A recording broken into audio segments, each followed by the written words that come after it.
Hi guys, it's Ben here from T-Rex Space Station. How's everyone doing? This is going to be a video response to JL76 Gaming, and he's asked the question, do you buy into hype? This is a good one for me to answer because I'm probably one of the least likely people that you'll meet to buy into hype. For some reason I've always just been completely oblivious to it. I tend to just sort of potter around and play things that take my fancy, kind of on a willy-nilly or whimsical type basis. I don't really get affected by all of the hysteria and the big advertisements and all of the talking about AAA titles. It just doesn't seem to affect me. I just kind of see it all as white noise, to be honest, and it doesn't really influence what I do or what I play.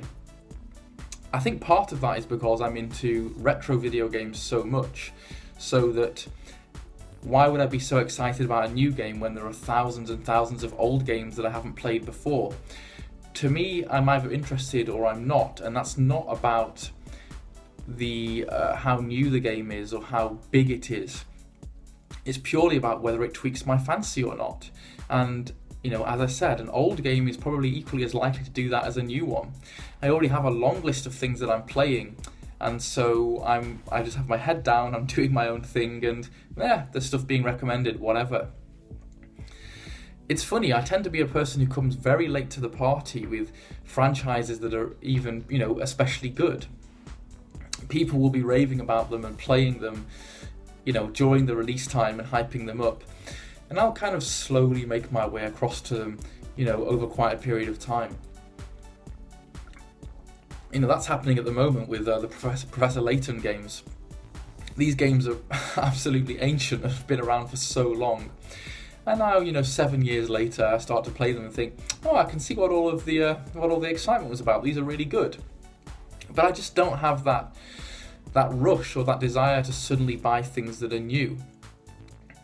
Part of that is about a sort of maturity and skepticism that I've developed over the years. I like to wait until things are tried and tested and have been proven to be good, rather than to buy into things that are pushed from the front end and I'm told that they're good without that actually being something substantial or substantive or tried and tested. There are plenty of examples of games that have been way overhyped, like Destiny, for example, where there was this huge media campaign and all this talk about how amazing the games were, and the results were mixed.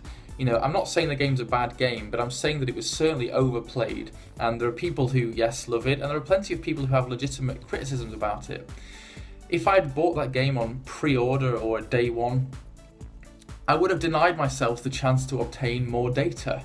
And I'm a scientist, I like to be rational about these things. It's probably best to be as objective as you can be, to wait until the game's been tried and tested and to get better data than it is to go along with the media shitstorm and all the excitement and to potentially end up buying a game that you don't like that much or a game that's not that good. After all, you're going to be spending a lot of money if it's a new game, probably, compared to something retro. And so, I'm just not influenced by it.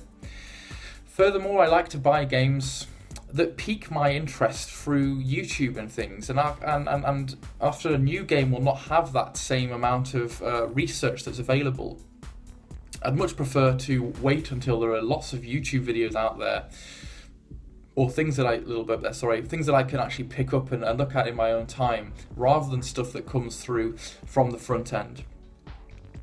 The other problem with me is that I can be a bit contrary, and the more things are built up, the less likely I am to go near them. And there's some weird psychological switch that happens with me. So it really puts me off. I find it very difficult to like things that are massively overhyped. It actually makes it less likely for me to play the game than it would do. It's really difficult to explain why I feel like that, but I just do. So if you tell me a game is brilliant and lots of people keep on going on at me about it, when I come round to it first playing it, I'll be playing it with a position of almost wanting to hate it because of that. I don't know, I'm just very independent when it comes to game choices, and I don't want to feel influenced. Furthermore, one of the most fun things about being a gamer for me, especially with the wealth of games that are out there at the moment, is actually finding the diamond in the rough for yourself. And this is one of the big things that I love about, Steam and that kind of indie game scene.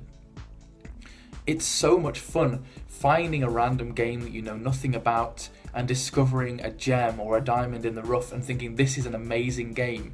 The problem with hype is it takes away that enjoyment that I can get from finding something on my own and discovering something and getting my own way round to it.